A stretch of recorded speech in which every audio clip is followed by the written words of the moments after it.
With that being said, we'll begin with our session with the Alabama A&M Bulldogs. Happy to be joined by Alabama A&M head coach Connell Maynor. Good morning, Coach. Good morning. How you doing? Doing great, Coach. As always, thank you so much for taking some time to join us. Coach, if you would please start us out with an opening statement about your team's most recent outing at Texas Southern. Yeah, we traveled to Texas Southern. We knew they had a good football team. Coach McKinney's doing a great job with those guys. They've been in every football game and just haven't been able to pull them out. But they got a good football team, and they're well coached. They play hard on both sides of the ball.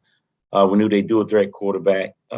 Would give us some problems, and he most certainly did. And luckily, we was able to make one more play than they did. It was an old-fashioned shootout, and the last team with the ball was going to win that football game. And fortunately, we was that team, and we only left them like 20 seconds, so they didn't have enough time to get back down. But they did give a valiant effort and a 54-yard field goal attempt that fell just short and left. So it was a great football game, and I was glad to come out on top.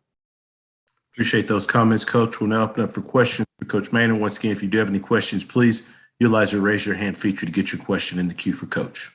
Currently taking questions.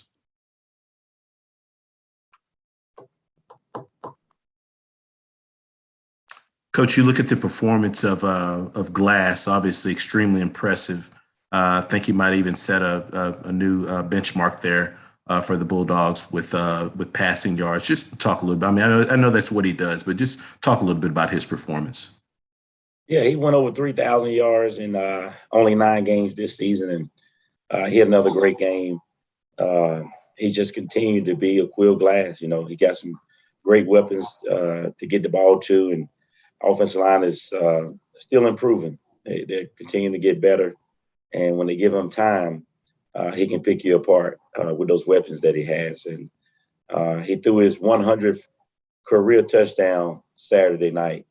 So he joined a elite club of quarterbacks that's thrown for 100 touchdown passes in a career. And that's a great milestone. And I'm glad we was able to get a W once he accomplished that milestone. So he's had a tremendous season and a tremendous career, and we're going to hate to see him go. Next question goes to Mo Carter. Hey, Coach, you talked about how things were on that final drive in which you guys got the go-ahead score, but kind of didn't notice that it was a different situation approach-wise. You guys were completing passes, but then it seems like you were milking the clock. Kind of talk about what went behind that to milk a lot of that time in that late stage of the game.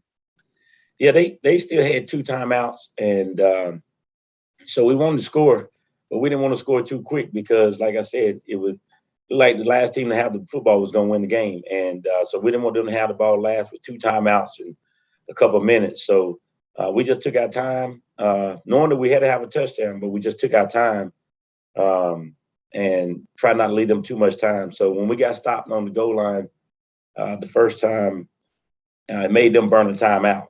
And so I was kind of glad we didn't get in there because we would have scored with maybe 1:50 and left them 2 timeouts. And that's way too much time. So it worked out perfect for us, Mo, that we scored when we did and didn't leave them that much time. And then we had to go for 2 to push it to 3 points just in case they did get the field goal. And so we was able to get a 2-point conversion and move it to a 3-point game and not leave them a lot of time. And shifting the attention to this upcoming week's game against Arkansas Pine Bluff, of course, we know the Golden Lions are going to come in and try to, play as hard as they can. But another thing around this game, it's senior day, so you're going to see a lot of guys like a Quill Glass put on that Bulldog uniform for the final time.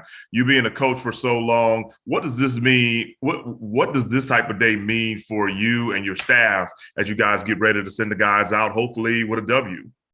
Yeah, it means everything.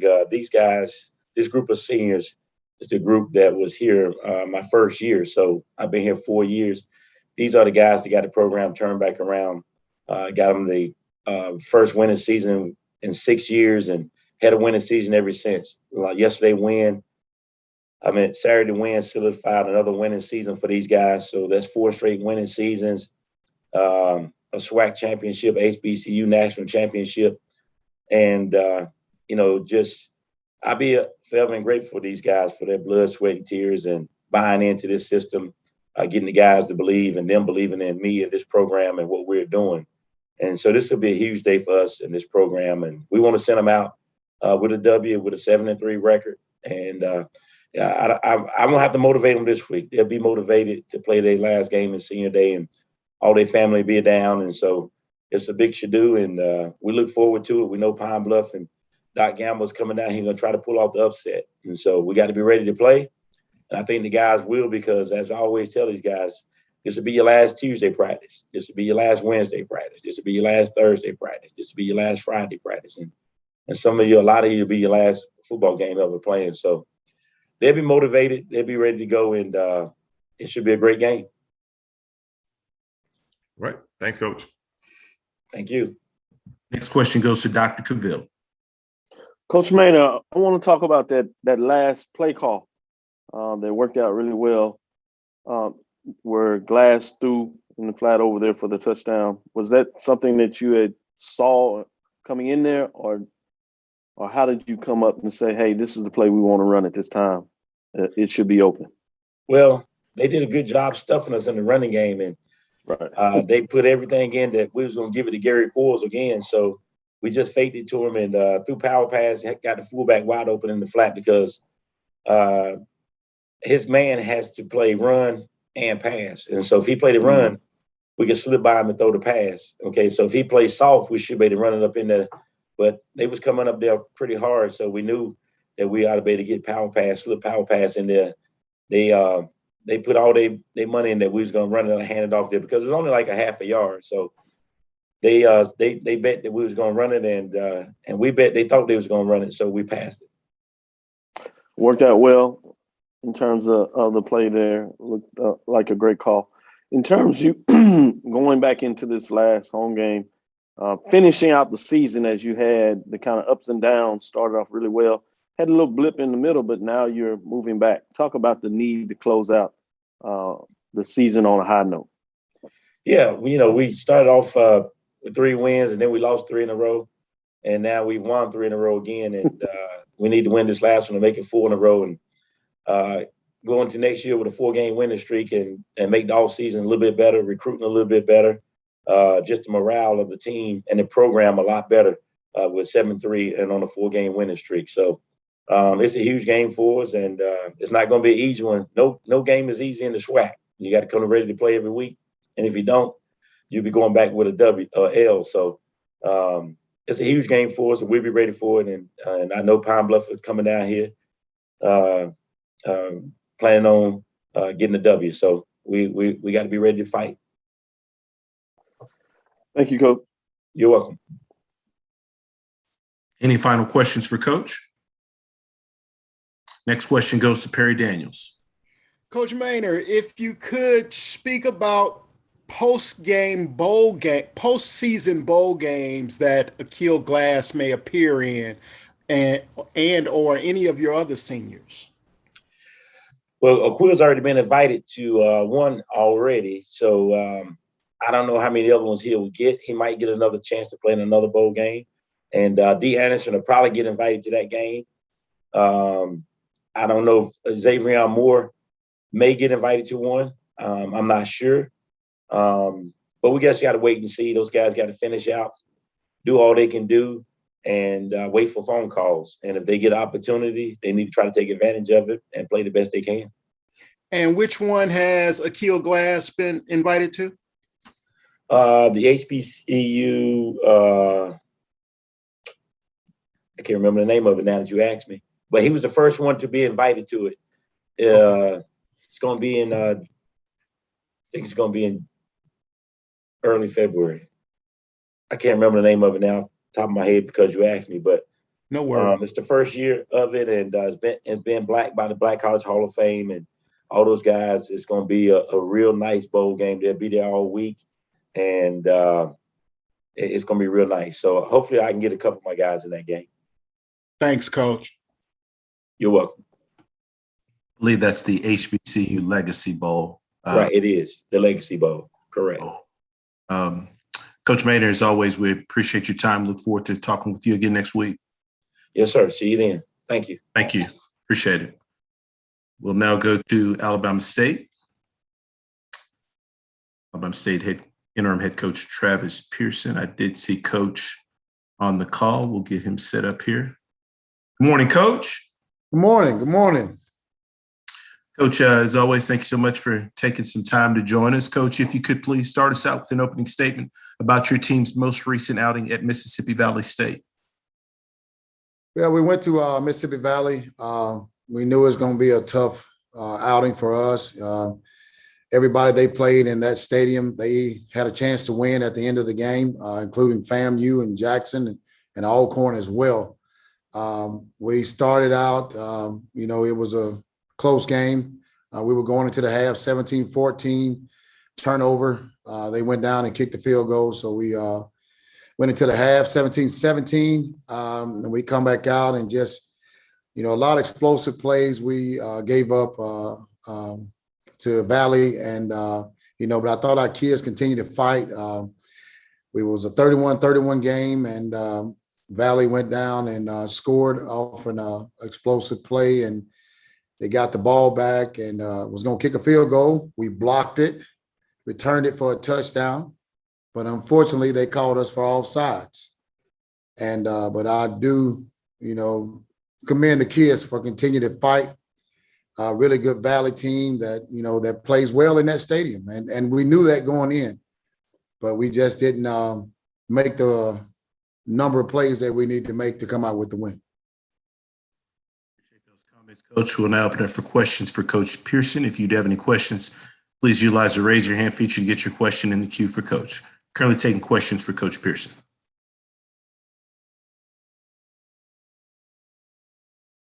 Coach, when you look at the stat sheet from the game, obviously Christian Clark, 6 tackles, 2.5 tackles for loss.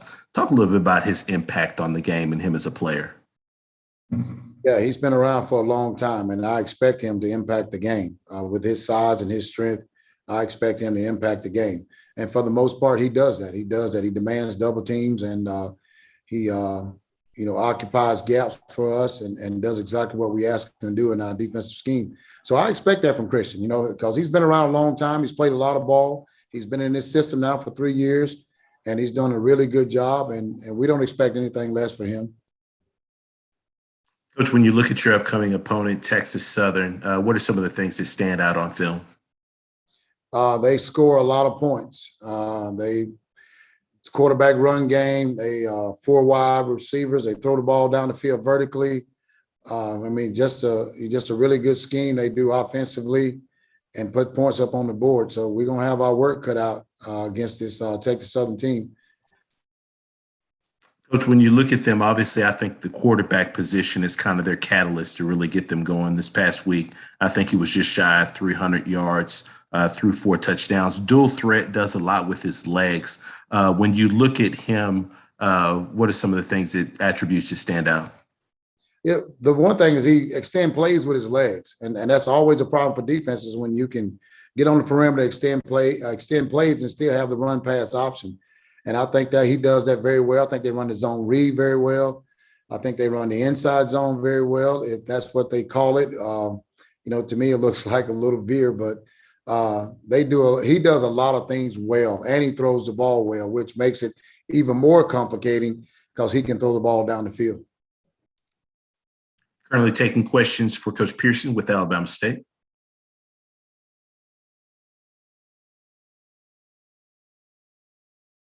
Coach, just one final question from me. Obviously, 2 games left on your schedule. Texas Southern, you'll follow that up with Tuskegee.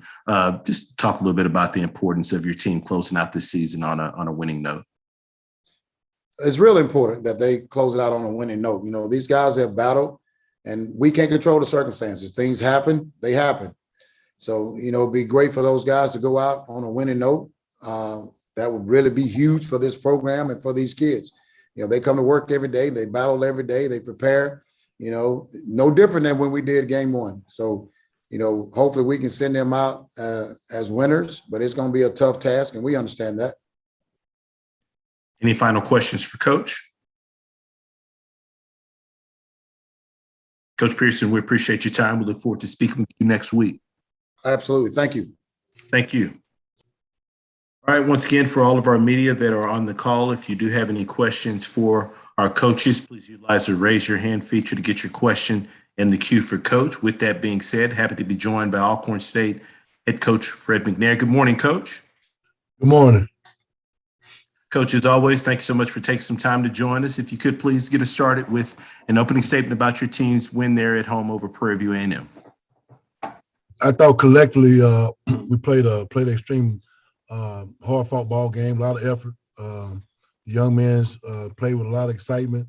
Of course, it was senior day here at Alcorn, and just to have to see those guys senior day and some of the guys be playing on their own grass for the last time.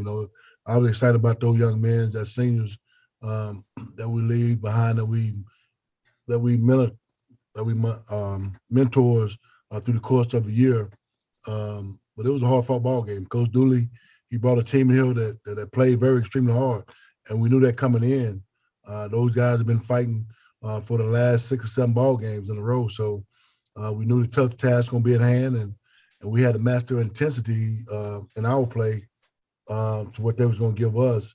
It started off, they had a 44-yard touchdown pass that was caught, and we had a lot of missed tackles on it, so they scored off that, missed extra point.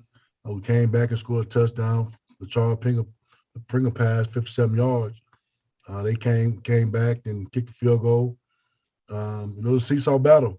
The second quarter came up. We scored another touchdown there, go up 17-9. So it was a tough ball game. They had a long pass for a touchdown, a 7-yard pass in the fourth quarter. They kind of got the ball game to 29-31. They went for 2 and didn't get it. They had a chance to win at the end. We was able to go in and script a fumble.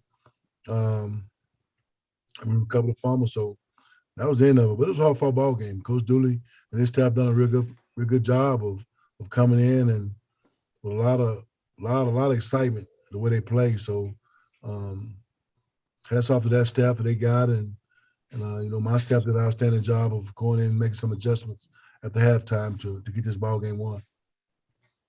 Appreciate those comments, Coach. We'll for questions for Coach McNair. First question goes to Charles Bishop. How you doing, Coach? All right, Charles.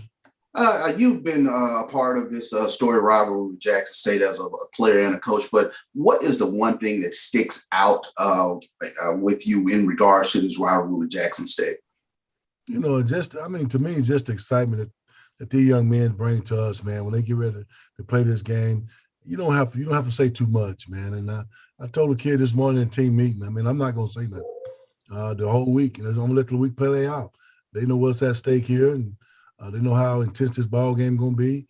They know how the fans going to be, and there's going to be a lot of excitement to these young men that's going to play this game. And that's what it's about. It's about these young men that bring this kind of atmosphere to these programs, the excitement they bring to it. So don't too much have to be said this week in my case. So they know what this means to them and the fans as well. So it's going to be a very tough physical ball game, I think. Sure thing. Quick follow-up. Senior day was this past weekend for you, but you guys have been resilient all year. What does it say about this group of guys in terms of where you are at this point in the season? The thing is, man, these guys come out and work hard every day, and I see what these guys bring to the table every day. They don't quit. These guys never stop playing. They play hard. They play with a lot of effort, and that's what I like about them so much. They give it all they got. They don't leave nothing out. They put it all, leave it out on the field, and the way they play the game. And that's what's so special about these young men. Each and every day, you go out and see the effort they put into practice and the excitement they have when they're going into a ball game on Saturday. It's just speechless for me to sometimes it's very emotional the way I see them play. And sometimes the outcome is not as good because I know they put it all out there and they play very hard. Thank you, Coach. Next question goes to Dr. Cavill. Coach McNair, I'm coming out of the Houston area, so familiar with Houston Rockets. Coach Rudy T. During his second championship run, coined the term where he's talking about never forget the heart of a champion. Obviously, you've been a champion in so many different ways over your career. If you would, in terms of the process, can you explain in your framework what is the psychology of that, and do you adhere to any of that? just to coming into camp and just seeing these guys when they first come in and how we're going to approach this thing, man. And our expectation always been very high, coming into camp and getting these young men to understand what we're trying to get them to do, understand the schematic of the game and how it's been played, understanding what we need to get done on offense and defense and special teams. So the biggest thing is, when you're preparing a team, how you want the team to play, how you want the team to be. Pretty much sometimes you want the team to take after the head coach. And I think these young men have been very modest of the things that they have done over the course of the years and becoming champions, division champion for so long and SWAC championship for a couple of years straight. So the mindset of these kids is a championship mindset.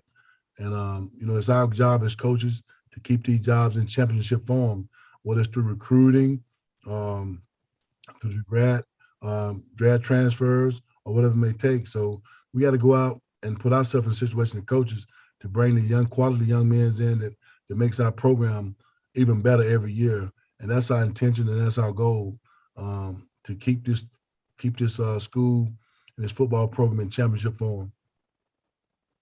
Thank you, Coach McNair. Good luck this weekend. All right, thank you. Next question goes to Kendrick Marshall. Hey, Coach, this will be you guys' first time playing against Jackson State under head coach Deion Sanders. From afar, what are your impressions of them and how big of a challenge will they present to you guys on Saturday? I mean, it does a lot of things well, offensive, defense. I mean, they're going to play hard. They're going to play with a lot of effort. And, we're just watching the tape. We see that. We see the fight they have. And they're going to continue to fight. They fight to the last minute. Watching the Southern game, 2 minutes left in the game, they make a big play.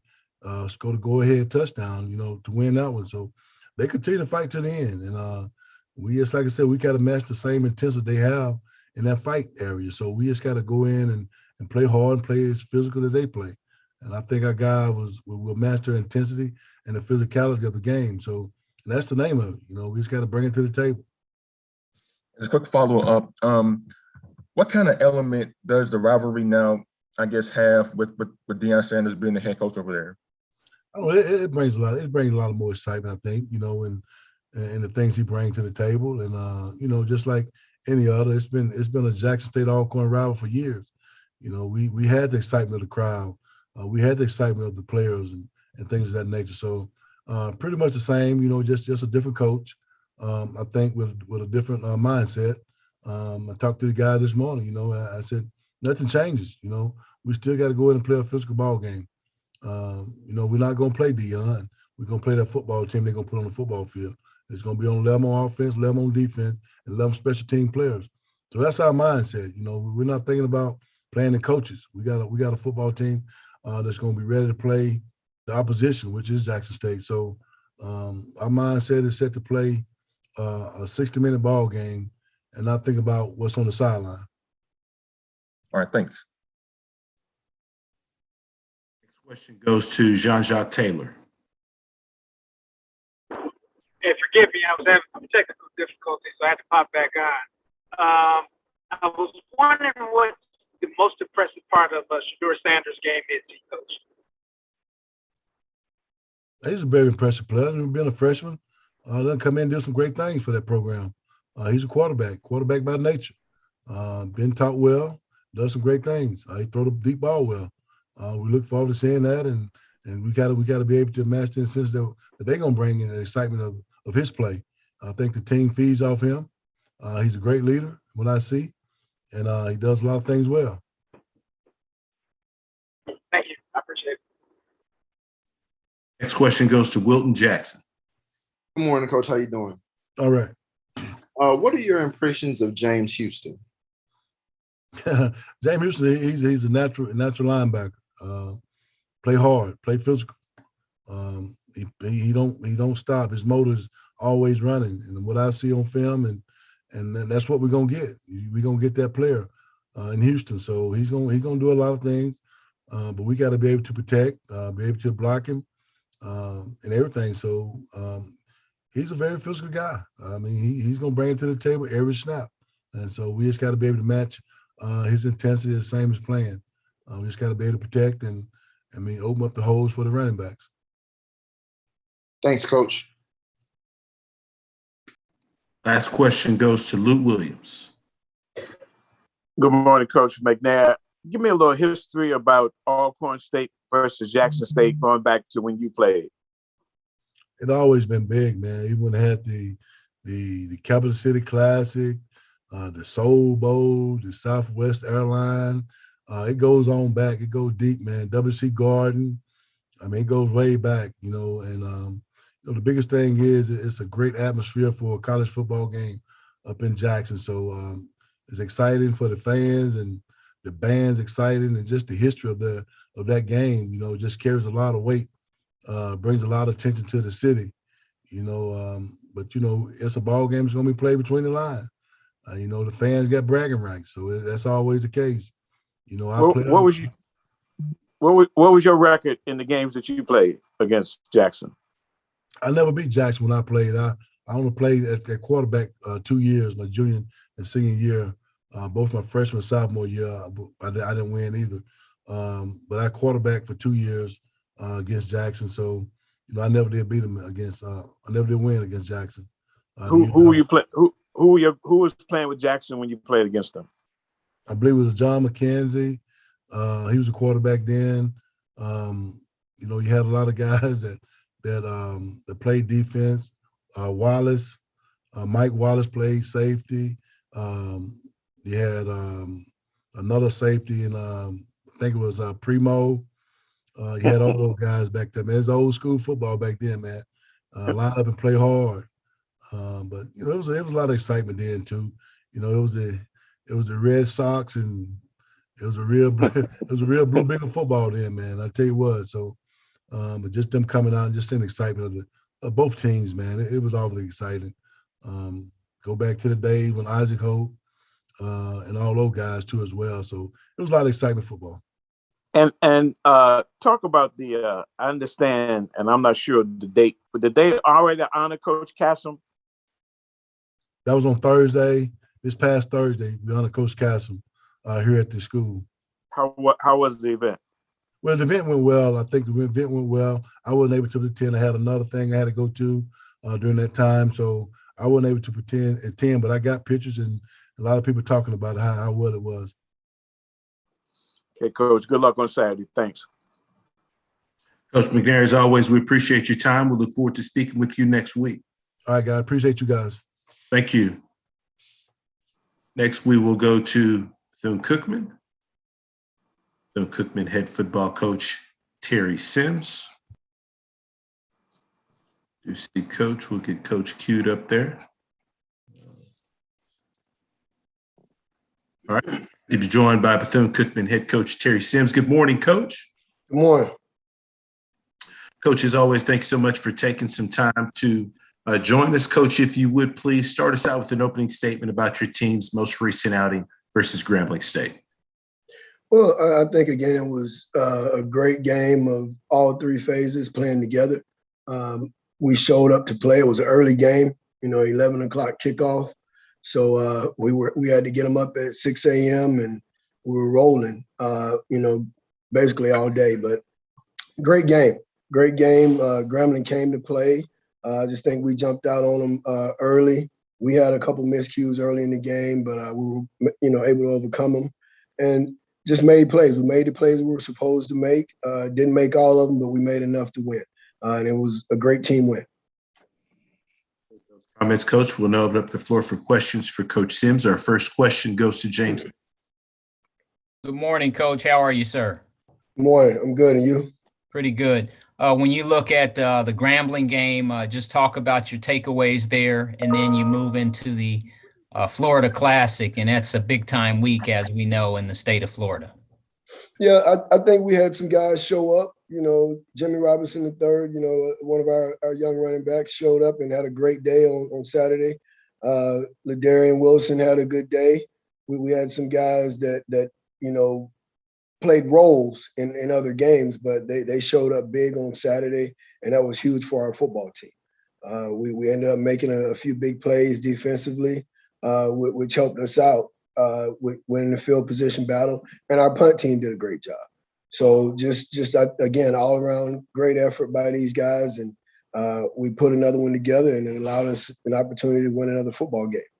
And as far as the Florida Classic goes, not a whole lot needs to be said. You know, records go out the window. It's a great football game, great contest, two great institutions, and a great platform for these young men to, you know, be able to display their skills in front of a lot of people. Thank you, sir. Have a great week. Thank you. Next question goes to Dr. Cavill. Coach Sims, you make it hard to do an interview. I know you said nothing needs to be said. It's the big game. I like that. But you are coming off of two victories. Your team is playing much better in terms of the entire game. They played in spots all year long.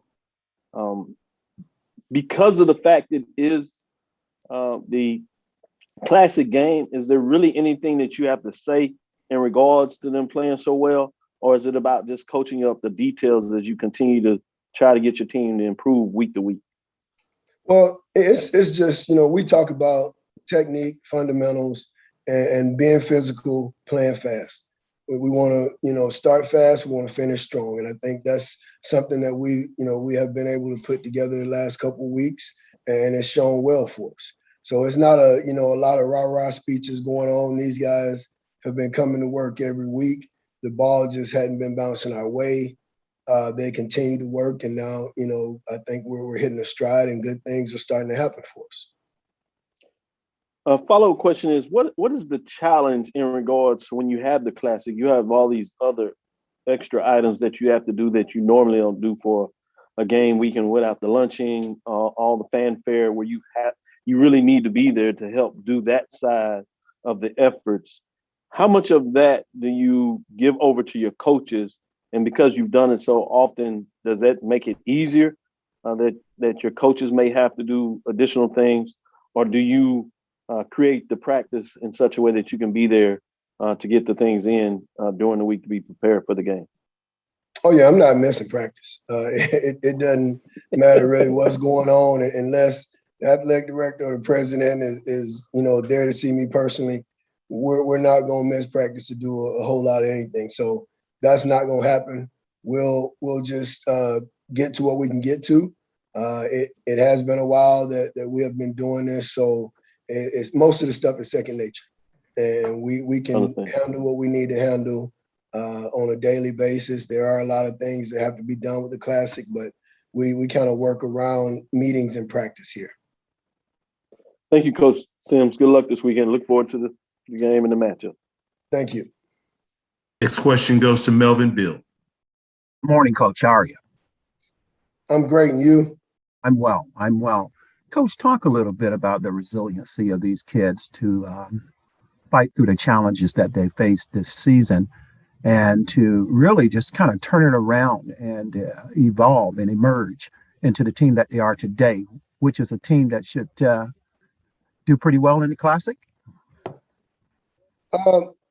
I think, we have always been this team, honestly.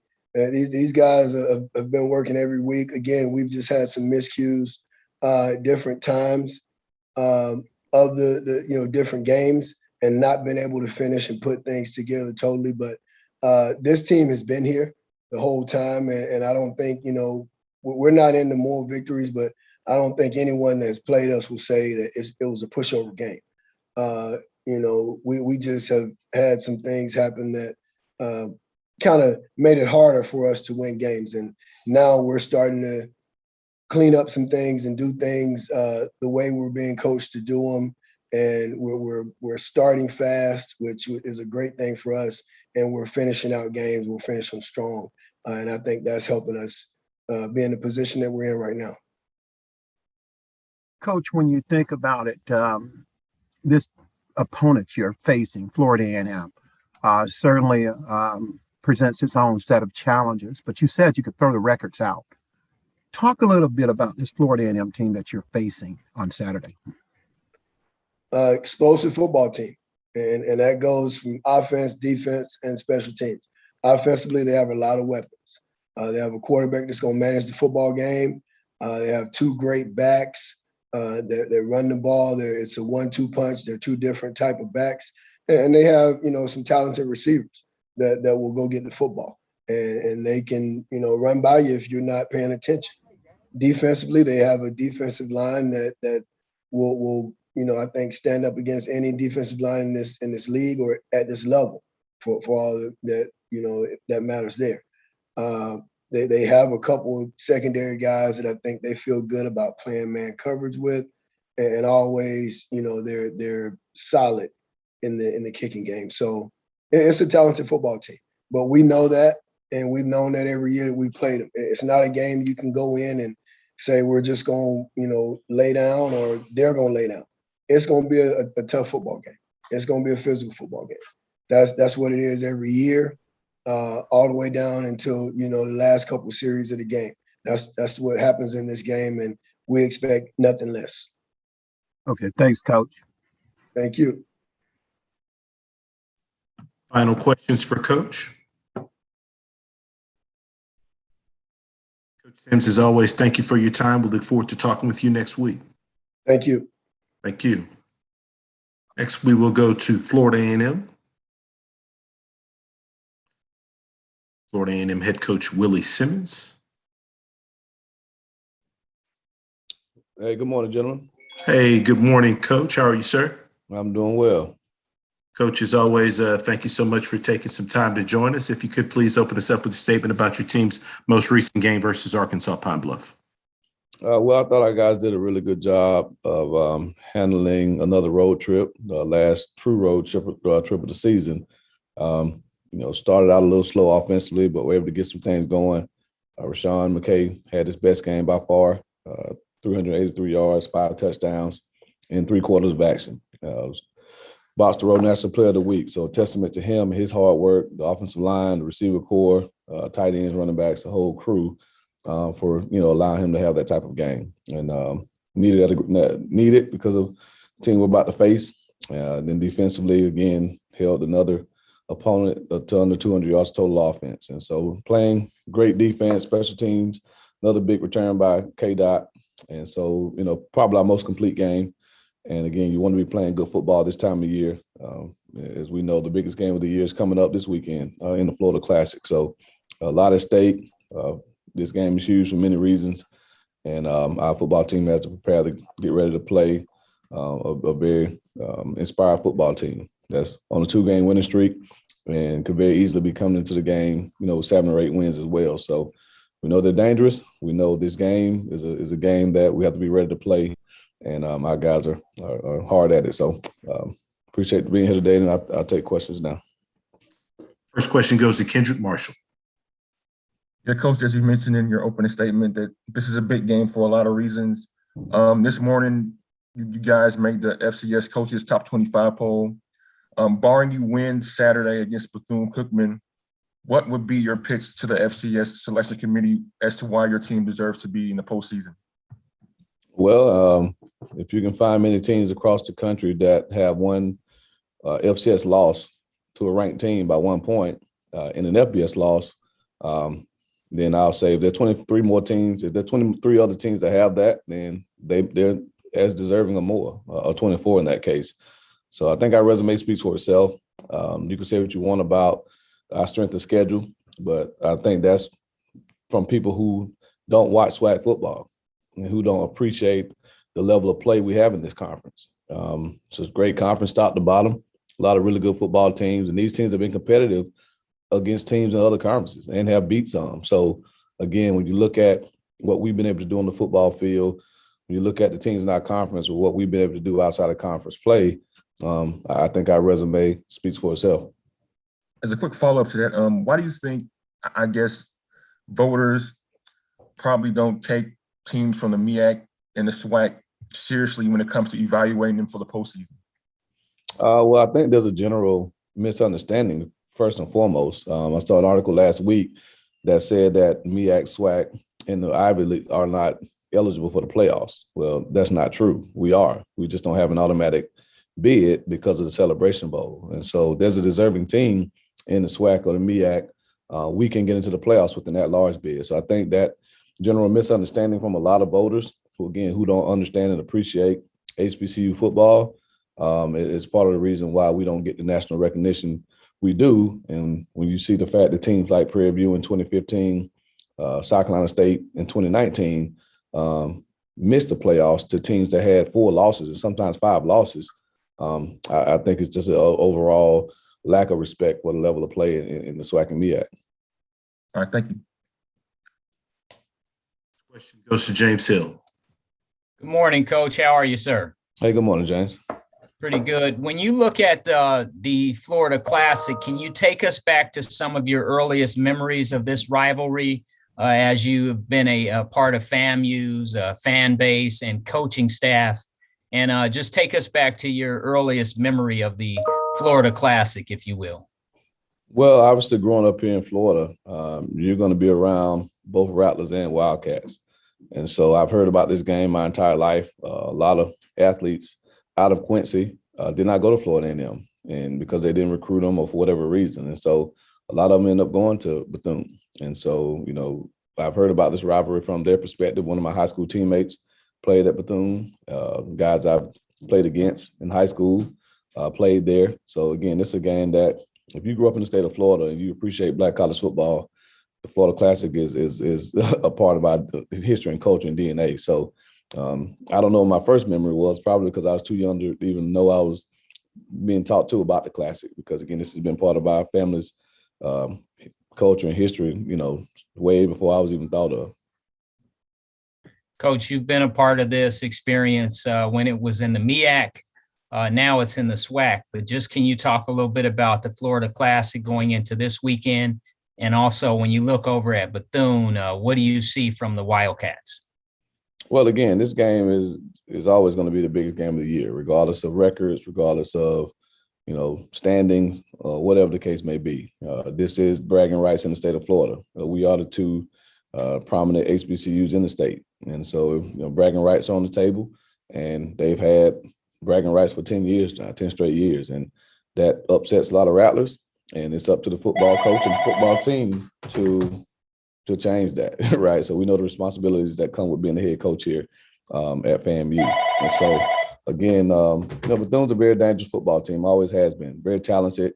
They play hard. They're sound. Coach Simmons does a phenomenal job there, always great on special teams. And so, again, you know, you look at the record, it doesn't speak to the team they are, because, again, they're very close to being a team that's well over 500 with some of the closer games that they've had. So we know what type of team we're going to face, same type of team we faced in 18 and 19. We're going to play extremely well, and we have to be prepared to play our best football. Coach, in closing, this game was not around last year due to COVID-19. It's back. The last time I covered it, I want to say it was 54,000 people inside Camping World Stadium. Can you just talk a little bit about the historical piece of it? And again, the tailgate, the food, the fans, the fanfare, everything that surrounds this HBCU experience. Well, it's all that and more. Words can't describe what this game means to so many people. And so, you know, I'd be doing it injustice if I tried to describe what the Florida Classic means in the grand scheme of our culture here in the state of Florida. So it's a game that, again, everyone circles on the calendar every single year. The fact that we didn't have it in 20 really, you know, put a damper on a lot of people and on the city of Orlando. So we're excited to have the game back. We're excited to be traveling down, and I'm looking forward to a great atmosphere and a great environment and a phenomenal football game this coming Saturday. Thank you, sir. Have a great week. Thank you. Next question goes to Dr. Cavill. Coach Simmons, good morning. Good morning, Doc. I'm excited about the matchup as well. I think we all are. Good deal. I wanted to ask you about preparation, but before I get into the preparation part of it, the games have been relatively close over the last couple of years since you've been there specifically leading the program. But when things don't work out in your manner, I'm sure there's self-evaluation. Does that go into anything that you do differently for the week, or is that just evaluation of the overall program? You know, again, you always reflect on every game, particularly the last game of the season. And so when I look over the game, there's some things that obviously we didn't do very well. And we have to work hard and make sure that we take care of those things this weekend. And if we play the style of football we played all season, we give ourselves the best chance to be successful. And that's got to be our focus. We went into the game in 18 and 19, and we didn't play rattler football. I don't know if it was emotions or whatever the case may be, taking them for granted. But whatever it is, we have to prepare to play our best on Saturday. And if we do the little things right, pay attention to detail, then again, that gives us our best chance to go in and win this game and end this loser streak. In terms of classics or even bowl games, in terms of preparation, you have all the additive things that coaches need to be a part of to help manage and sell the game. How do you work that process in terms of the scheduling, and does that change anything to do with practice during this week or a week before a classic or bowl game? No, I think it's important that you try to stay as close to your routine as possible. When you start doing different things, it makes the players feel the game is bigger than it is. It's still a football game. It's a rivalry game. It's a game that a lot of people talk about all year long, but it's still two teams playing a 60-minute football game on a football field that's 100 by 53 in the third. And so, we can't make it more than what it is. Play football, play sound football, and the best team will win. The team that's the most prepared, the team that's able to handle the emotions the best will be the team that wins on Saturday. And if we do that, that'll be us. And that's really all we can focus on. So we're not changing anything about our routine from a preparation perspective, how we talk about the game or anything like that, because, again, at the end of the day, it's still a football game between two football teams. Thank you, Coach. Good luck this weekend. Thank you. Coach, as always, we appreciate your time. We look forward to speaking with you next week. All right. Thank you, guys. Thank you. All right. I do see Coach Fobbs. I think your audio is connecting. Can you hear us, Coach? Yes, I got you now. Okay. Appreciate you, Coach. I know you're working through some internet challenges there. Coach, as always, thank you so much for your time. If you could please open us up with a statement about your team's most recent outing versus Bethune-Cookman. Well, I'll tell you, very, very tough. I thought, they did a much better job, coaching staff-wise, preparing and having their guys ready to play. I take full responsibility for us not being ready to play, but they also played a really good football game and did a really good job and came in here and got after us pretty good. So my hat's off to them, but we have to get better and get better in a hurry. Appreciate those comments, Coach. First question goes to James Hill. Coach, I hope you and everybody in Grambling are well. Can you talk about the quarterback development, Mr. JPP, and what you see from him so far? Well, JP is a guy that, he's a smart kid that's going to do everything, the way you want it done. He's going to do things the right way. He's going to make sure you're in the right play. He's a guy that, has to have some really good players around him, in order to be, extremely productive and effective. But he does a really good job, and he can make some plays here and there. And he made a couple plays on Saturday. But, when you turn the football over like we did, and then a team is able to run the football like they did against us, it makes it very difficult, to win the football game. Thank you, sir. Next question goes to Keisha Kelly. Hey, Coach Fobbs, how are you? All right. Okay, so, going into Bayou Classic, which will obviously, be the next big game, going into Bayou Classic, we know that the records are basically out the window when it comes to playing Southern and Grambling, no matter what it is on either side. Can you talk about any concerns that you might have with your team or anything that you have noticed with the Southern University Jaguars? Well, I mean, as far as their, they run the ball really well. They're going to always be well coached, and they play really good defense. They had a chance to take down, number one team in our conference just past weekend, and had a chance in football game. So it's going to be a tough football game. Of course, we got to play better, and we got to play better in all three phases if we're going to have a chance. And then final question. I know y'all don't get caught all up in it, but how good will it be to be back in New Orleans, being that this past Bayou Classic in the spring was played in Shreveport? I think it is big. I think having it back in New Orleans is always big. I mean, perfect, city, for a game of that magnitude. The stadium is perfect for it. Everything that goes on around the state is all set perfect for that. So, of course, we're excited about getting an opportunity to play in New Orleans and play in the Superdome. All right. See you in New Orleans, Coach. All right. Thank you. Next question goes to Jim Klein-Peter. Yeah, Coach, I was wondering how you're using the week off, the extra week before the Bayou Classic to get ready. Are you looking ahead to next year at all? Are you trying to get things in place and in any type of a reorganization thing, or is it all pretty much focused on Bayou Classic? Well, of course, you want to make sure that you focus on, making sure your guys are healthy and prepared because you want to win the football game. That's the most important thing.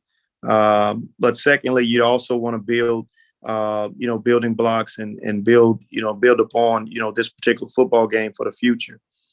You always want to leave the season with a better taste in your mouth, regardless of how bad things have gone.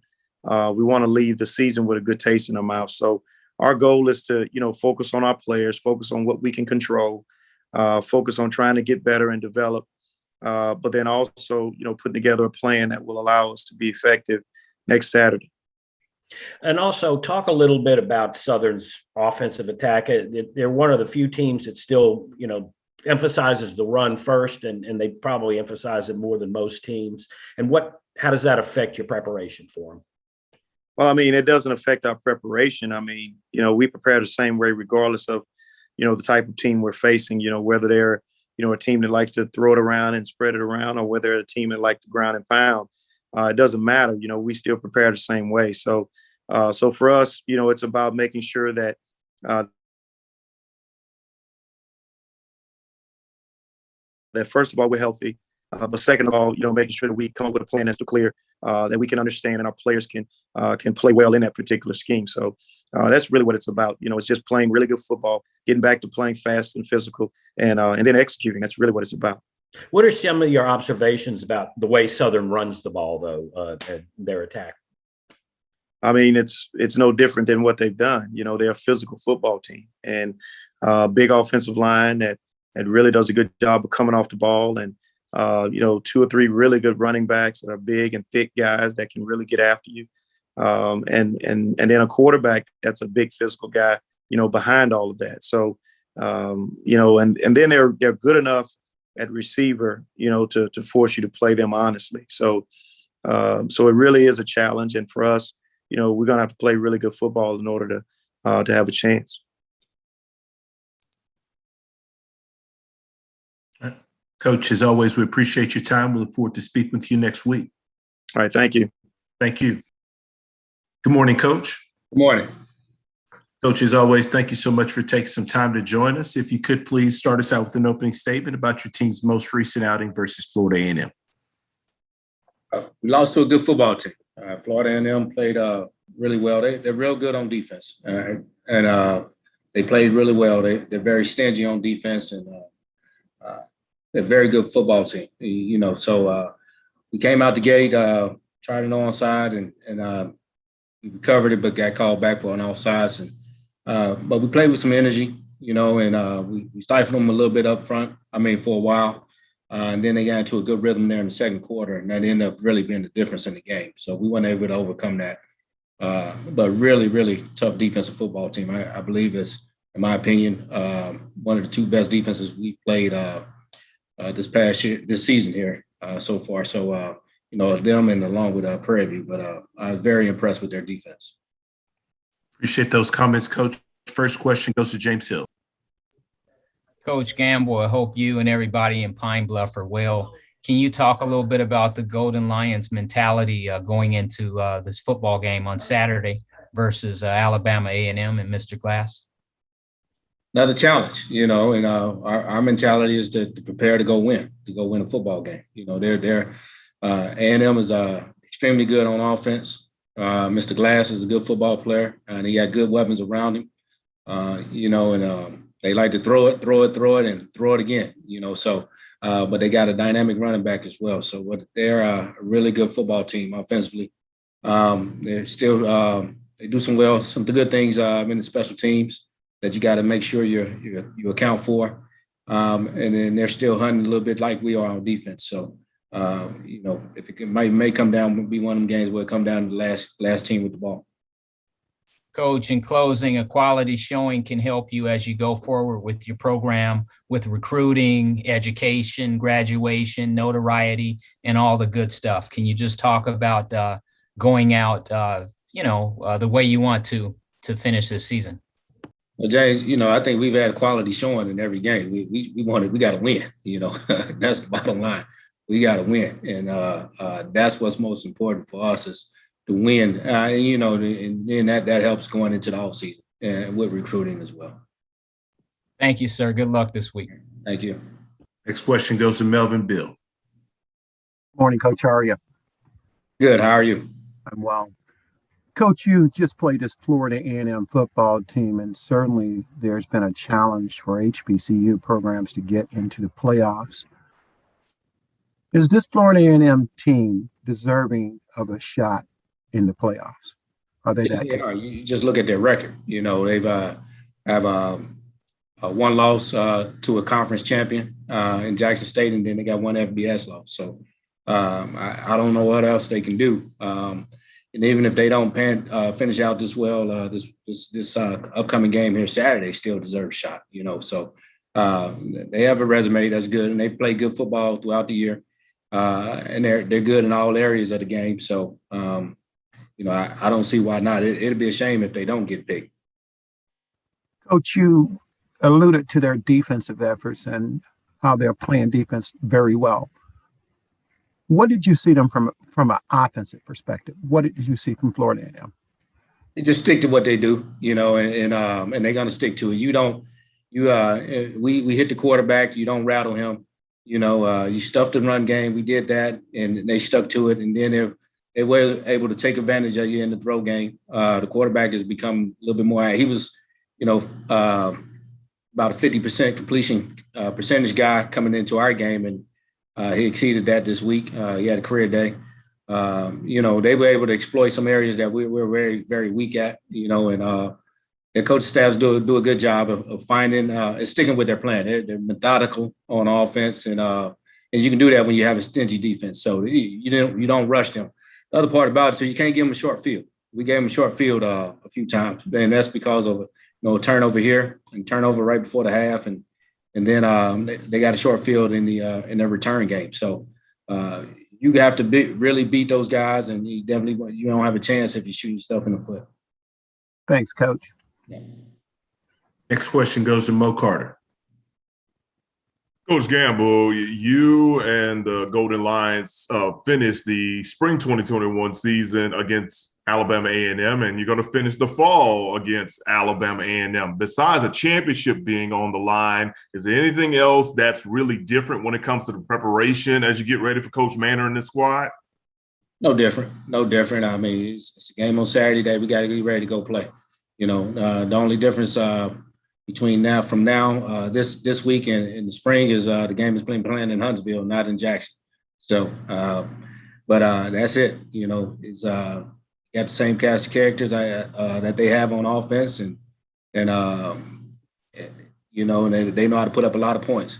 For us, we used to know how to put up points. We got to figure out how to get back to doing that as well here. And you kind of mentioned it earlier, about the offense production that they have. Of course, this will be Aqeel Glass's last game as an Alabama A&M Bulldog. From what you've seen about him, what are your just overall thoughts about the career that he's had, especially as a player in the SWAC, and of course, maybe what his future may look like as well? Hey, and speaking of Glass, I think he may have spoiled us all because nobody's really been ranting and raving about him all season. But if you look at him and what they've done, he's been solid week in and week out. The guy's a talent, and he's a very accurate passer. You just diving into their stuff last night and today and watching him. He's the same guy that we faced in the spring, and he's probably even a little bit better because of he has another year. This is the second season for him here this fall. So, but he's good. And you really are good because they're protecting him well. And he has some playmakers to get the ball to. Take one thing away from them, he has another thing he can do. And they do a lot. And that's a testament to him. You can do a lot on offense when you got a quarterback that that really understands what's going on. All right. Thanks, Coach Gamble. See you Saturday in Huntsville. All right. See you. Taking questions for Coach Gamble with Arkansas Pine Bluff.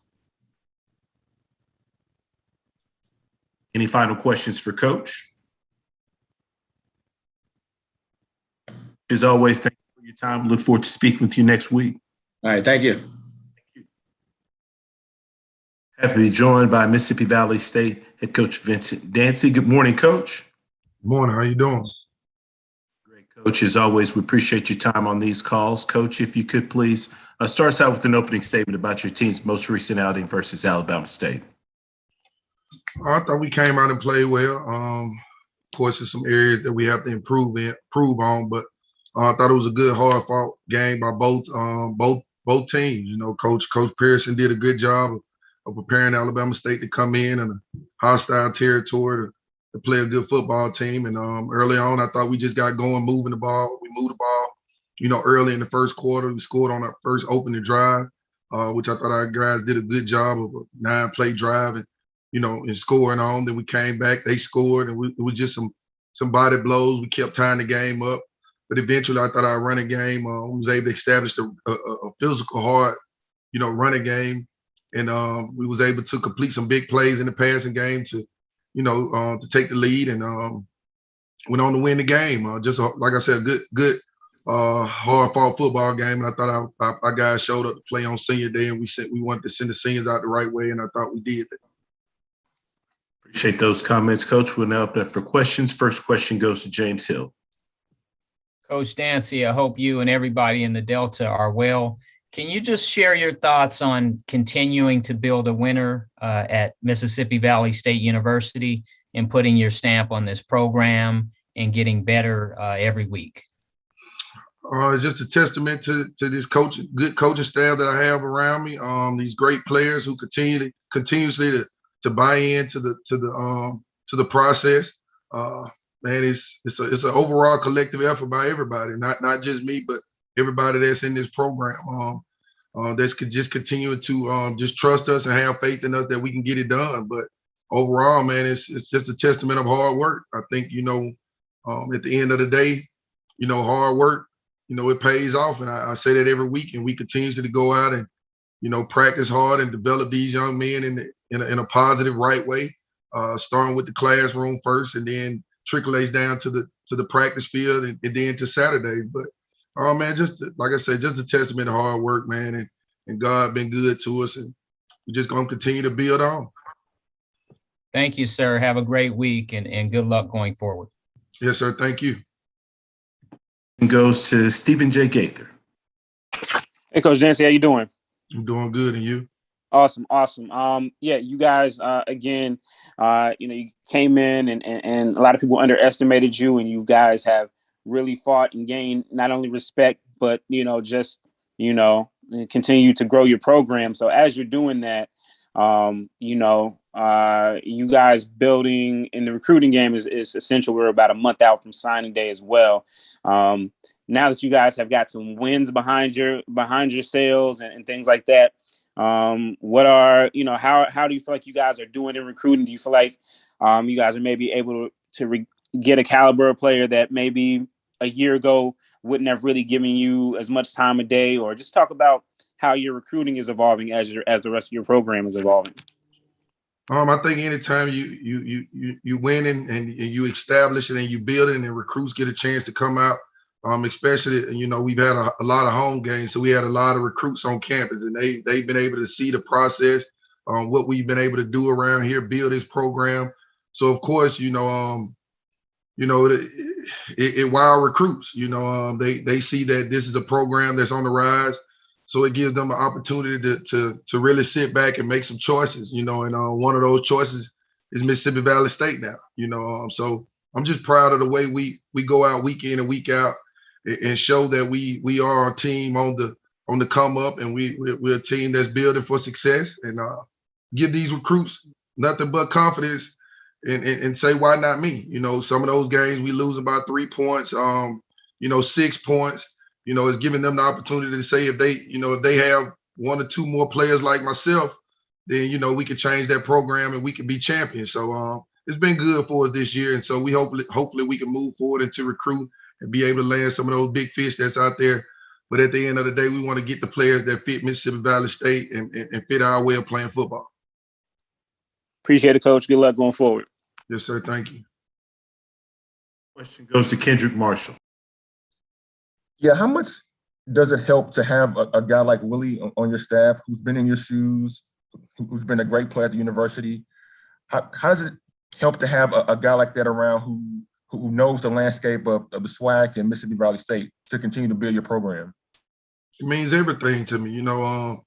Once I was able to get, Coach Tyne on this staff, I knew that it would help this program, not only just, football, but just the overall athletics program as a whole. It would help us move forward in the right direction and where we wanted to go, to have a legend, to come back and be a part of what we're trying to build, and it also helps us in recruiting, get these young men the opportunity to see somebody who has done it here, and done it with and been successful here, not only as a player, but as a coach. But, having him, on the staff, having him right in my back pocket allows me to, do more, because I trust him. And, if I have to step out, he's able to step right in, and these young men believe in him.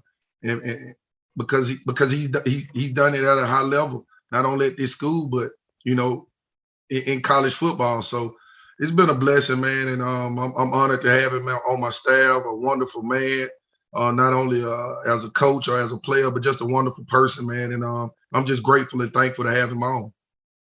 As a football coach, what have you learned from him or taken away from him since you guys have worked together? Hard work, honesty, hard work. He's going to tell me what's right, what I need to do in every situation. He's been here. He's been in this chair before as well as a coach here. So he knows the layout. He's been able to help me not only in football, but just in life in general. And man, he's been important to me, man. And I can't thank him enough. I can't say enough about it. But just like I said, just a great person, a wonderful young man. And I'm just thankful to have him. All right. Thanks a lot. Yes, sir.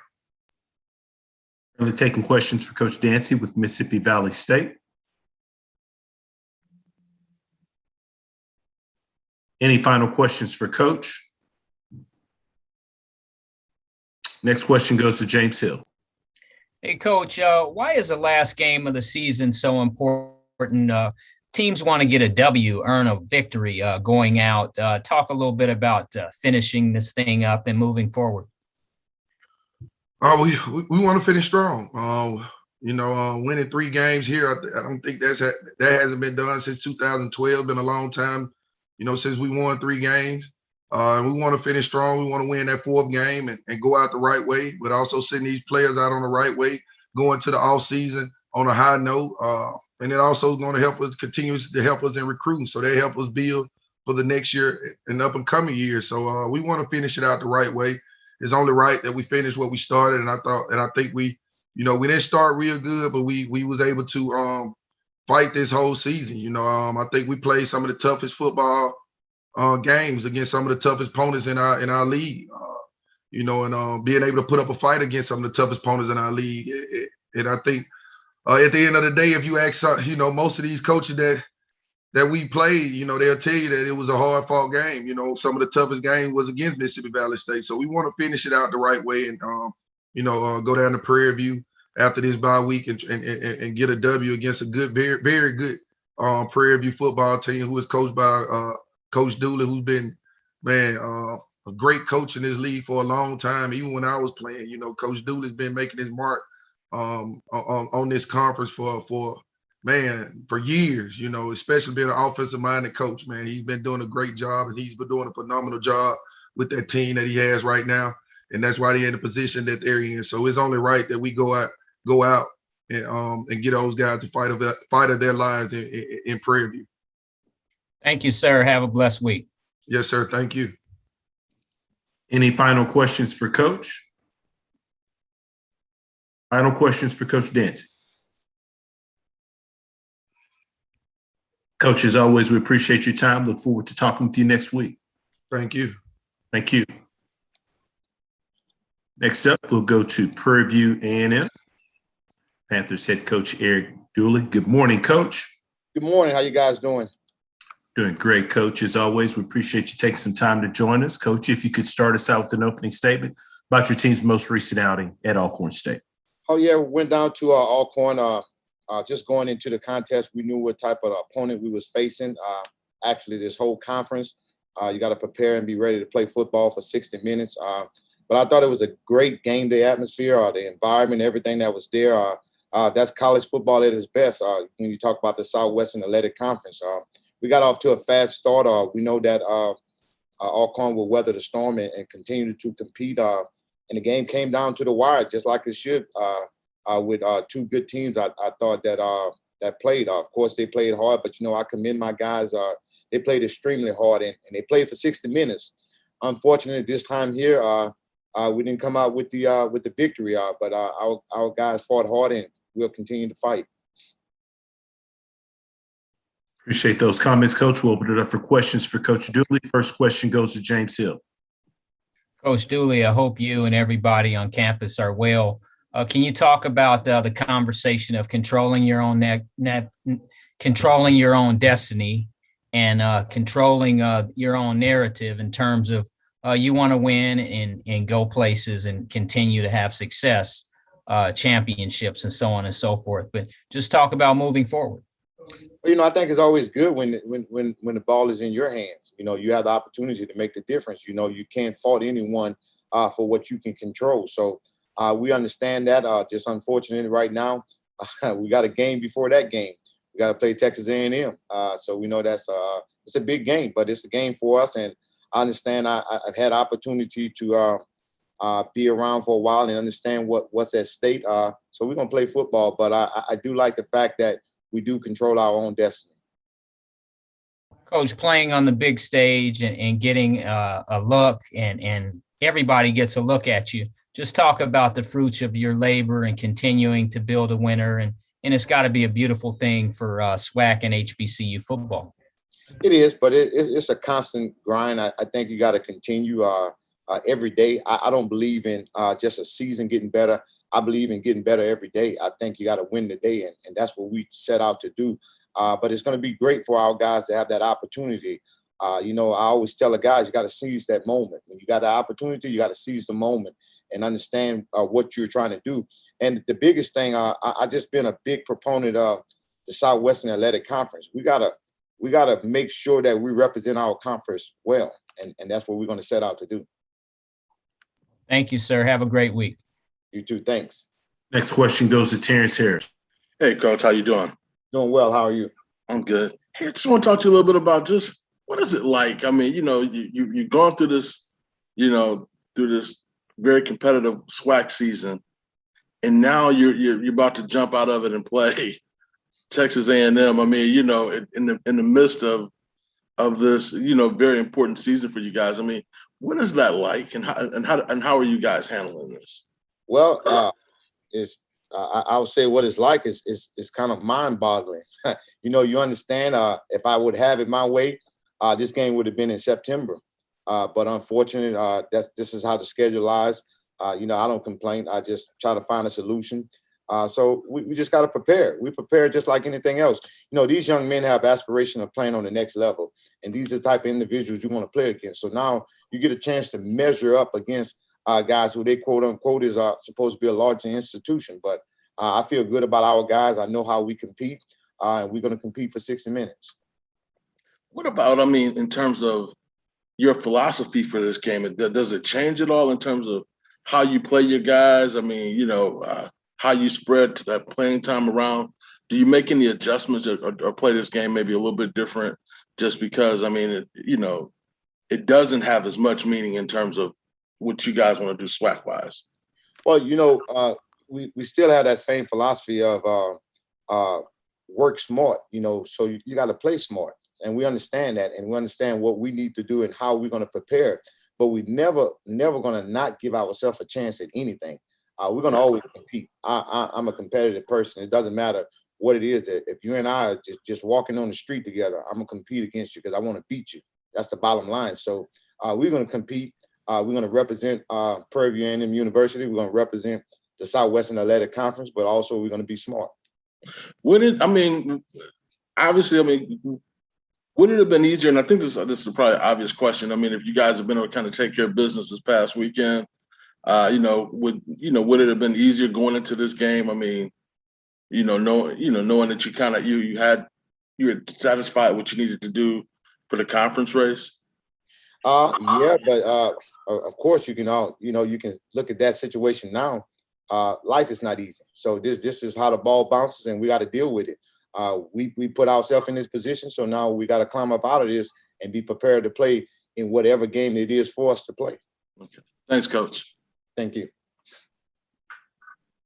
Next question goes to Ty Miller. Hey, Coach. Good morning to you. How you doing? Good morning. How are you?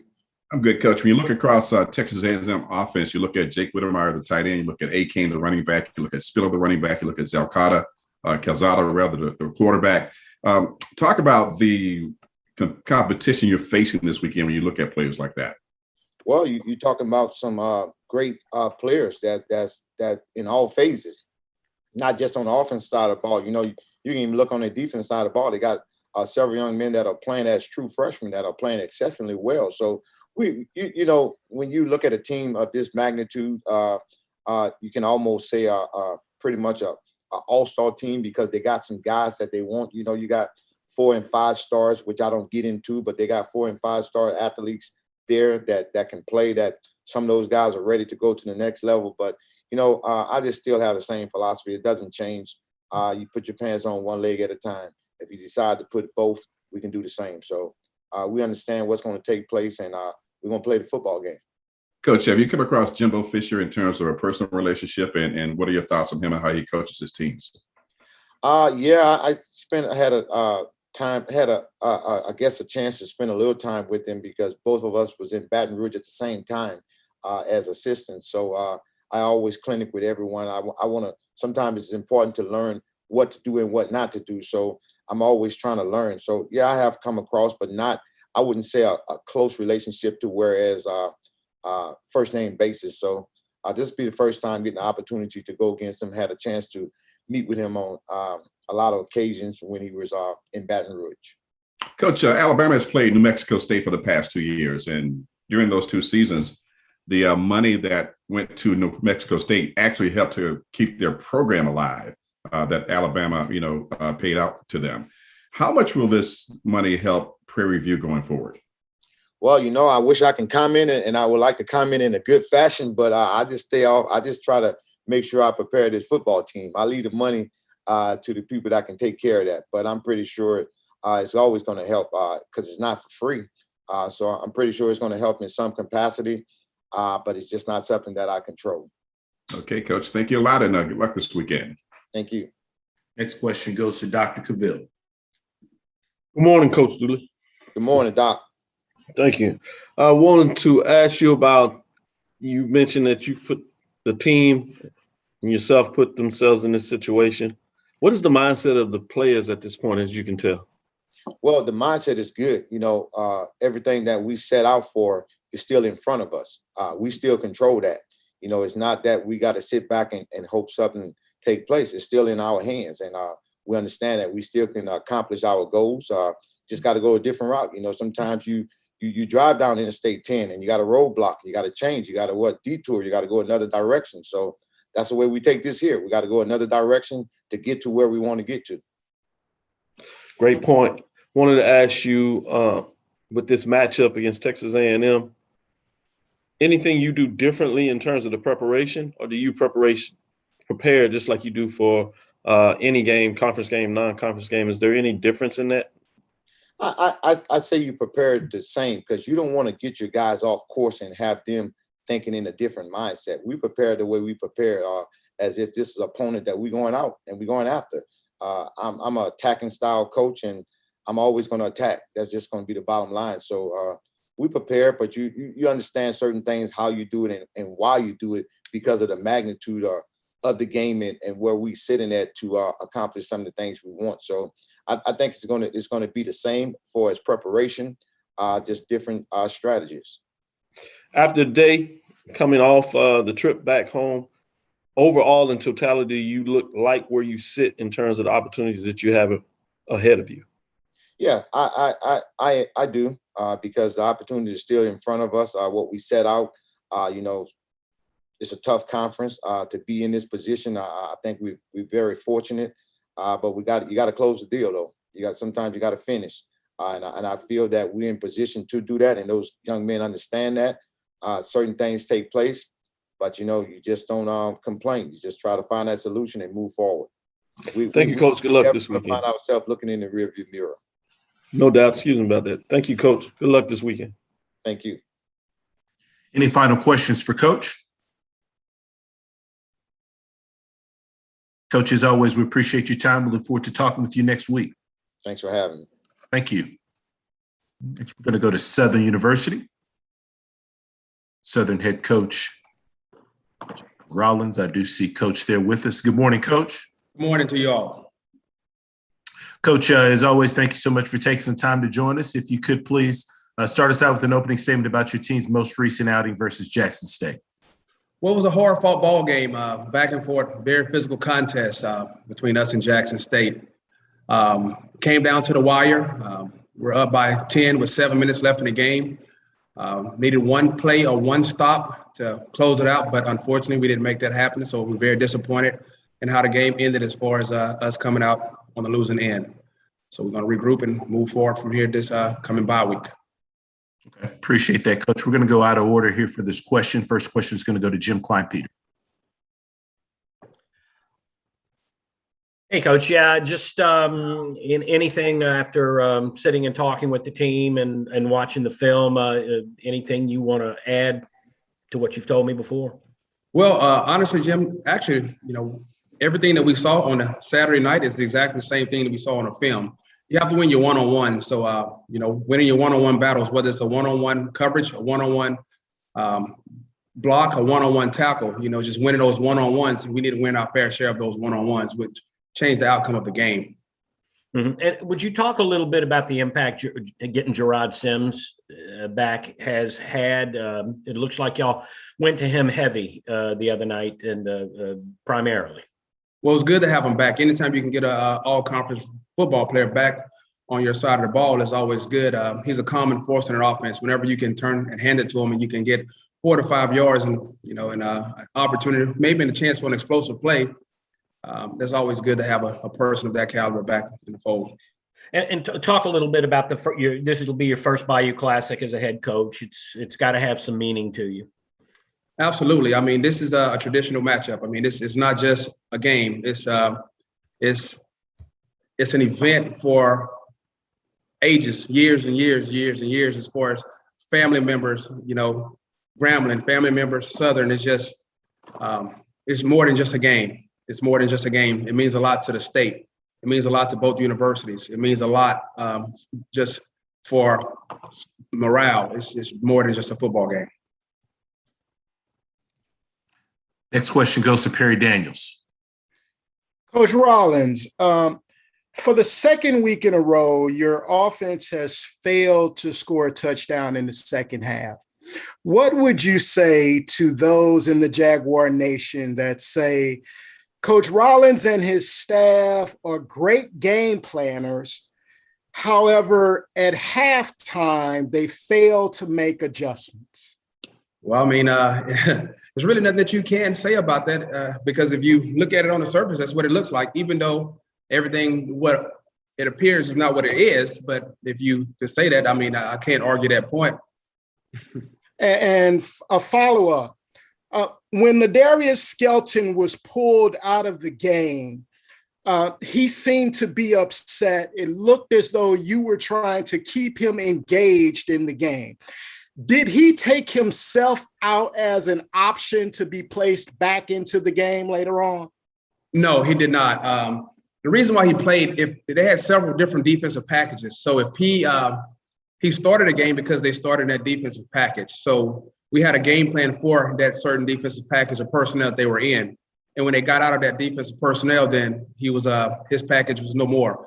So that's kind of why he was out of the game. It wasn't for anything else outside of that. Good luck in the Classic, Coach. Yes, sir. Question goes to James Hill. Coach Rollins, I hope you and everybody at Southern are well today.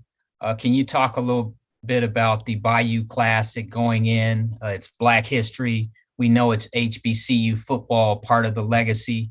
It's one of the biggest and one of the greatest rivalries in the Dome. Just take us into your thought process of the Bayou Classic.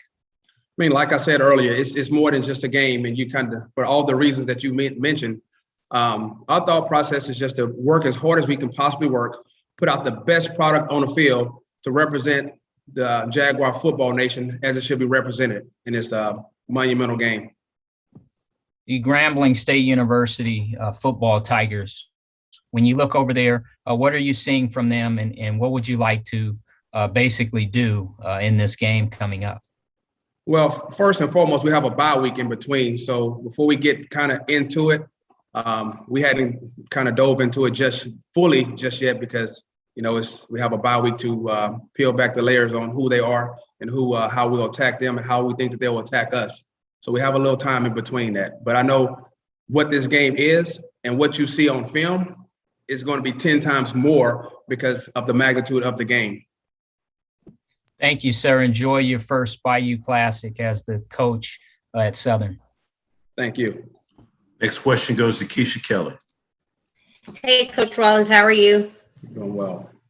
Good. Okay. So, you know, you did just say that you have the bye week. So I'll ask you this. We know that Bayou Classic was played in Shreveport in the spring. How important do you think it is that it's now going back to New Orleans to be played? Because that's where it's normally played. So how important do you think it is, the change of venue? It's important because that's what makes the Bayou Classic. Just being able to play it in the Dome, being in New Orleans, it's Thanksgiving weekend. All the families are down. Everyone's off. It's just an event, and there's no other city like New Orleans to host an event of that caliber. Thanks, Coach. See you in New Orleans. Next question goes to Dr. Cavill. Coach Rollins, good morning. Good morning to you. Thank you. I wanted to ask you about a sideline exchange between you and the umpire of the game. It came off the kickoff, the ball bounded around and went out of bounds. And I'm not asking you to, question whatever. I was just trying to get an understanding of what was said to you in terms of what the call was during that exchange. And they went to the booth. Watching the game, I could not figure out what the rule is, and I'm trying to get that so I can explain it to my listeners of what took place there. Well, they said that the ball wasn't touched by Jackson State, and it went out of bounds, which was resulted in a penalty. So they reviewed it to see if they actually touched the ball or not, and replay showed that it was inconclusive, so they had to go at the call that was on the field. Okay, thank you. Question goes to Jean-Jacques Taylor.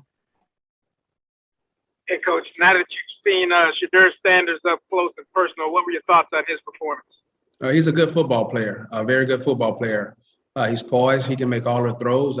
He doesn't play like a freshman, so the future's bright for him. Really good football player. Thank you. Mm-hmm.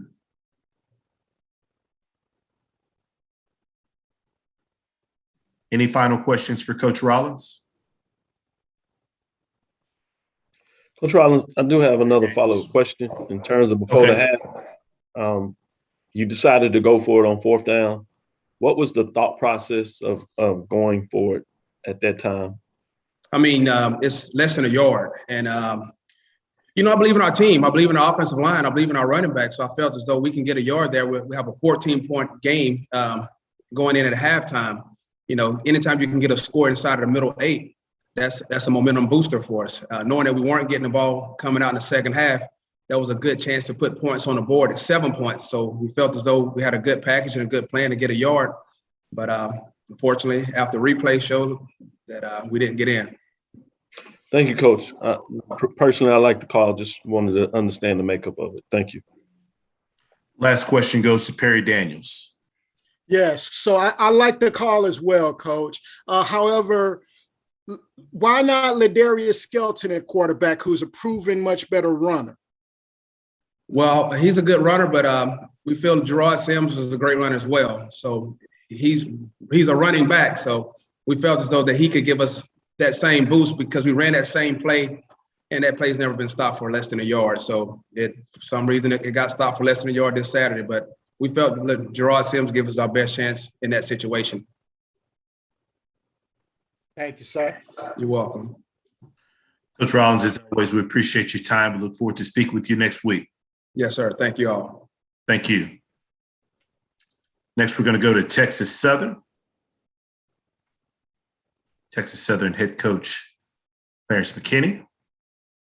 You see we have Coach on with us. Good morning, Coach. Good morning. Coach, as always, we appreciate your time on the call. If you could please open us up with an opening statement about your team's most recent outing versus Alabama A&M.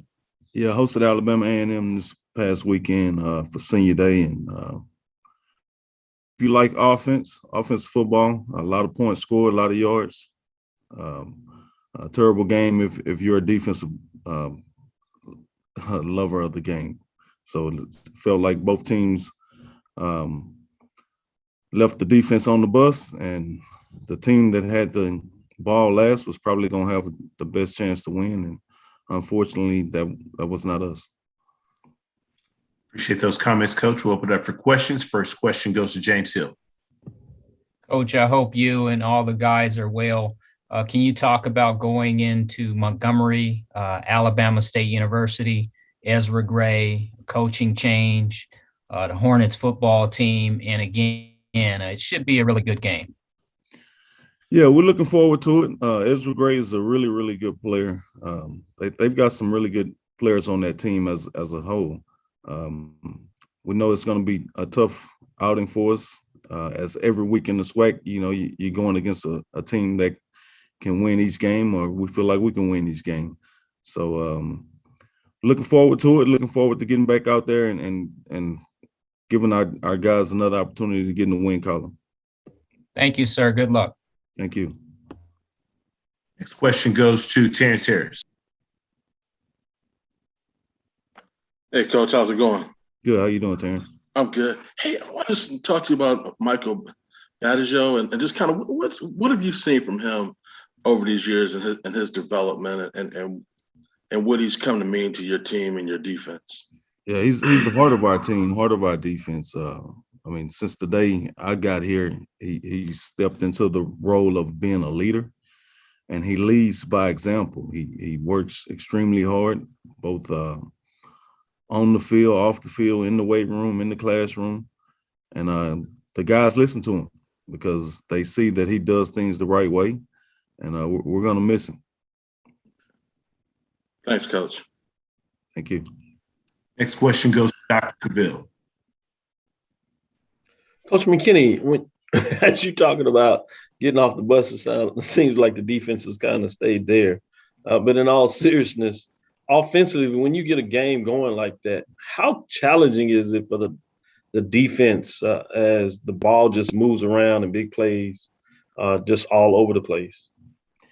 Yeah, there's some games that we played was the number one offense in the SWAC and a great quarterback, guy who's been in the system for a few years. We knew that they were going to be hard to stop.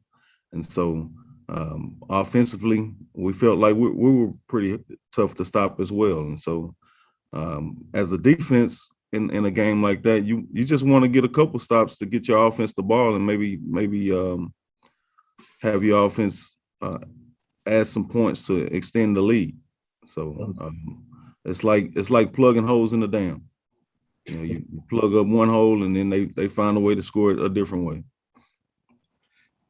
You have your own talented freshman quarterback. Obviously, you have Jackson State with Shedeur Sanders that you played a couple of weeks ago. How do you like the progress? I know you look at most of this as a team, but individually in terms of your quarterback play, how do you like the progress that you've seen thus far over the season? So far, I think this year has helped him gain the experience that he needs to be able to be successful at this level. I think Andrew is learning each day. He's improving each day. He's a very hard worker, studies the game, and I think the future's bright for him. I think his best football is ahead of him. Last question I have for you is about the next matchup, getting on the road to Montgomery. What do you see in Alabama State as you looked at the film? Yeah, so another tough opponent, a team that's really long, really athletic. They play hard defensively. They've been struggling a little bit offensively, but they have some tremendous, talented guys over there. Ezra Gray, like we talked about earlier, is a special player, and we know we have our hands cut out, our work cut out for us, and our hands tied, and we're just gonna go out there and put forth our best effort to close this season out on the right note. Certainly, Coach. Thank you for your time, Coach. Good luck this weekend. Thank you. Currently taking questions for Coach McKinney with Texas Southern. Do we have any final questions for Coach?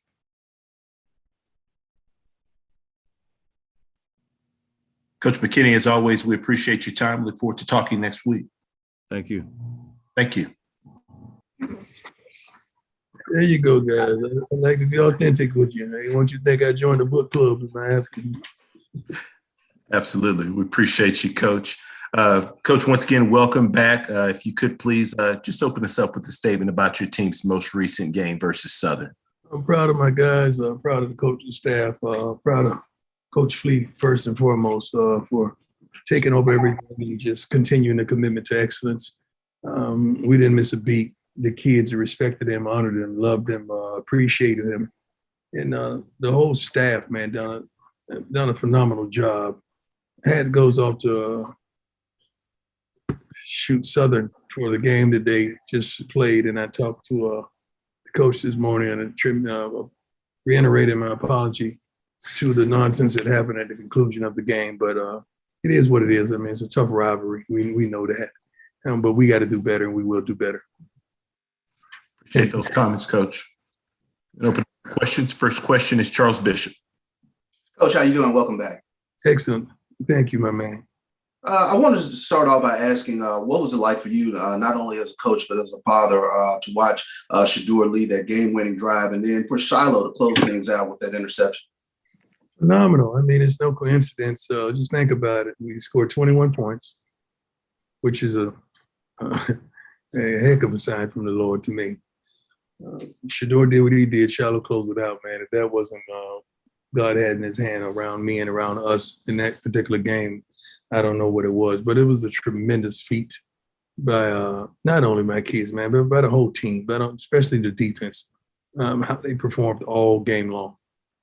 And I want to follow up on that by asking a game like this where you have some adversity and fight through and win it at the end.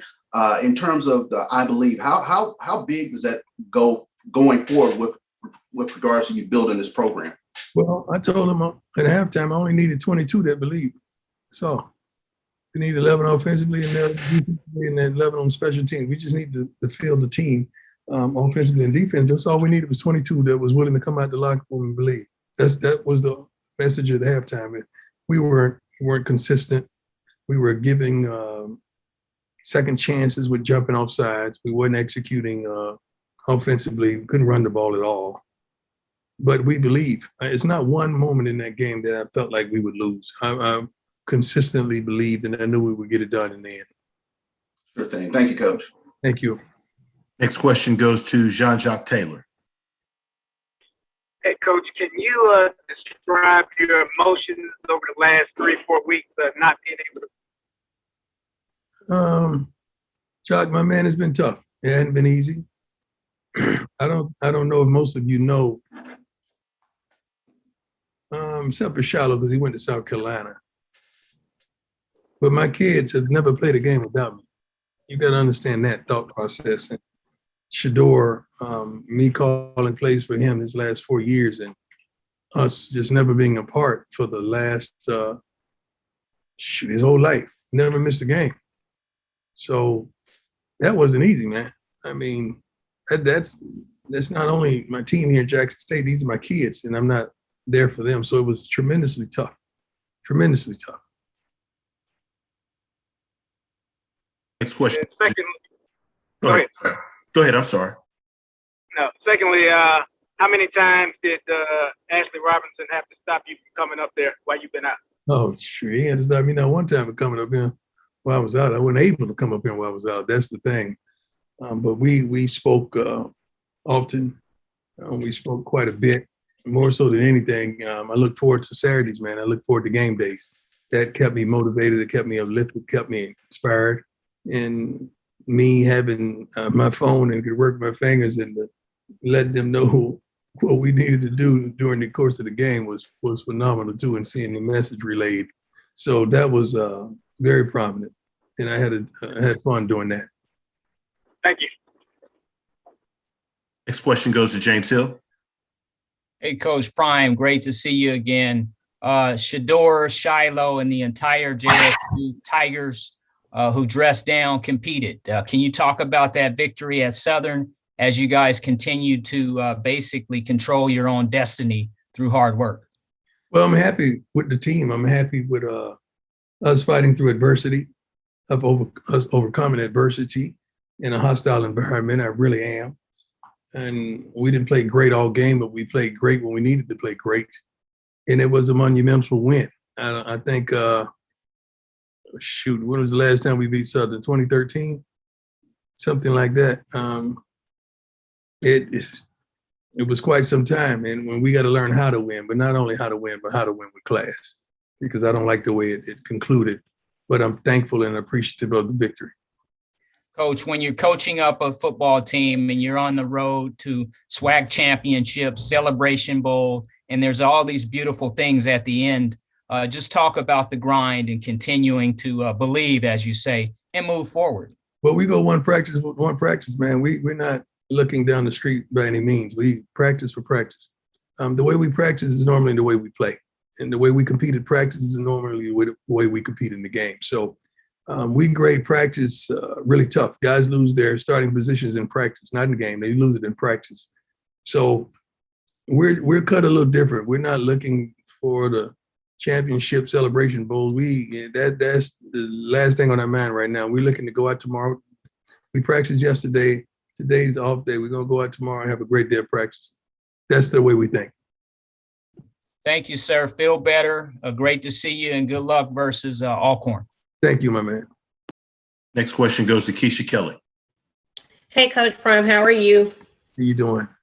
I'm good. Now, I remember asking you this question last year, so I'm going to kind of go back to it. I asked you, when you're on the field and your sons are playing for you, is it dad or coach? But throughout this time, we've seen more, dad moments. Can you kind of just talk about that moment after Shador got the touchdown, that moment, and what you were saying to him? Because we saw the emotions, the hug, the crying. Can you kind of just talk about that moment? I think you've seen the moment and you assume that that's always dad. No, that was the only moment I think we shared during the game moment in our high school career, as well as this short college career that we've had. Everything else has been coach and giving him information and asking for information. But that moment, you got to understand, that moment has culminated because of my condition. That moment was stimulated because that kid, came to the hospital every day to see me. And then during the last week, he said, "Dad, I need you back. I need you back on the sideline." So that moment was about that. It was about the years of work that we put in and just him hearing my voice and knowing just what to do when he hear me. So that moment was certainly a dad moment, but I think that was probably the only one that we've garnished over the last several years. But it was a real moment. Okay. And then follow-up question, going into hostile territory in Lorman, Mississippi, any concerns or anything that you're looking at going over to play the Alcorn Braves under Fred McNair? Well, we're playing at home this week, I believe. Oh. So that's not a bad question, but we're playing at home this week. Okay. All right. Good luck, Coach. Thank you, sweetheart. Next question goes to Kendrick Marshall. Yeah, Coach, while you were away from the team, some reports surfaced that you had a conversation with TCU and they were interested in your services. How true is that? And what do you make of the continued interest from other schools and all these rumors? Well, TCU is not the only one interested in my services. Ashley Robinson is interested in my service in finishing out what I completed. Never believe rumors, especially when I've been in the hospital for during a month. I'll say so. Never just go out there and believe what you hear, my man. But trust me, there TCU and several others are not the only one interested in what we do here in Jackson State. People trying to figure out the formula. There ain't no formula, man. It's loving on these kids, challenging these kids, holding these kids accountable, making sure they maintain themselves to be smart, tough, fast, and disciplined. And that's the secret. Not everyone has this recipe. Right. And so I'm guessing while you were out, how much did you think about your commitment to Jackson State and what you are trying to build there? You mean when I was in a hospital bed for during that month? You mean that time? Yeah. Think about that, what you just asked me. I'm in a hospital bed trying to make sure I could come back, period. And you think I'm thinking about coaching at a college?